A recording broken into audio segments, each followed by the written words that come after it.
যেই যুবকগুলো আজকে হারাম রিলেশনশিপে আছো, আমার যেই বোনেরা হারাম রিলেশনশিপে আছেন, তাদের লাইফে আল্লাহ তাআলা এমন 3টি আযাব দিবেন যে 3টি আযাব তার পুরো জীবনটাকে নষ্ট করে দিবে। নাউজুবিল্লাহ পড়া। আল্লাহ তাআলা যুবকদেরকে হেদায়েত দান করুক, পড়া আমিন।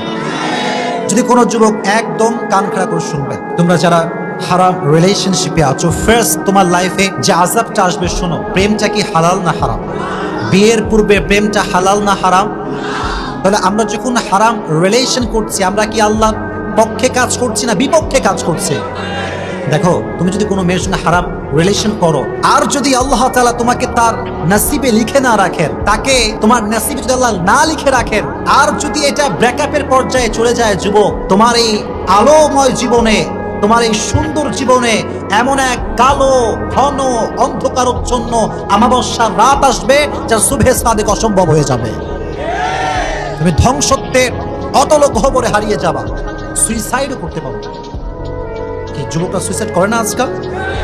সময় থাকতে ফিরে আসো। দেখো, ওয়ামা আসাবাকুম মিন মুসিবাতিন ফাবিমা কাসাবাত আইদিকুম ওয়া ইয়াফু আন কাসীর। আল্লাহ তাআলা বলছেন, যা বিপদ তোমাদের লাইফে আসে এটা তোমাদের হাতের কামাই, আল্লাহ সাথে সাথে কাউকে বিপদে ফেলায় না, ঠিক কিনা? তুমি এখনই ফিরে আসো, রাজি আছো ইনশাআল্লাহ? 1 নাম্বার আযাব আসতে পারে তোমার লাইফে। 2 নাম্বার, যারা হারাম রিলেশনে আছে, হারাম সম্পর্কে জড়িয়ে আছে, তাদের লাইফে 2 নাম্বার যে আযাবটা আসবে সেটি হচ্ছে এই আল্লাহ প্রদত্ত যে শান্তি হৃদয়ে ছিল, এই শান্তিটা হারিয়ে যাবে। হারামে আরাম। এত আস্তে কেন জয়পুরহাটের মানুষ? হারামে হারামে শান্তি।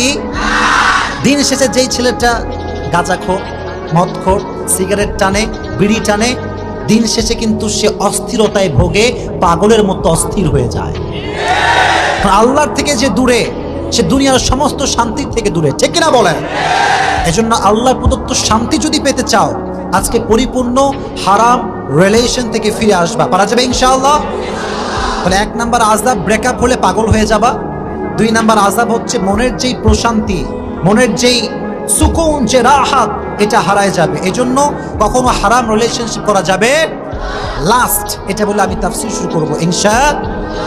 যদি কোনো মেয়ে হারাম রিলেশন করে, যদি কোনো যুবক হারাম রিলেশনশিপ করে, তার লাইফের সবচেয়ে ডেঞ্জার যে পয়েন্টটি আমার কাছে মনে হয় ফ্রম মাই অবজারভেশন, সেটি হচ্ছে এই, মরার কি কোনো গ্যারান্টি আছে?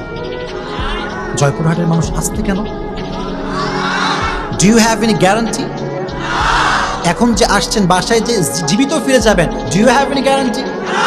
You don't have any guarantee. তাহলে ব্যাপারটা হচ্ছে এই, তুমি যদি হারাম রিলেশনে থাকো, এখন তুমি নামাজ পড়ছো, মাশাআল্লাহ, তুমি কোরআন তেলাওয়াত করো, মাশাআল্লাহ, তোমার দাড়ি আছে, মাশাআল্লাহ, এভরিথিং ইজ ওকে, ফাইন, কিন্তু তুমি এত আমল করতেছো সারা দিন, রাতে যখন বলতেছো হ্যালো জান, তোমার সব আমল শেষ।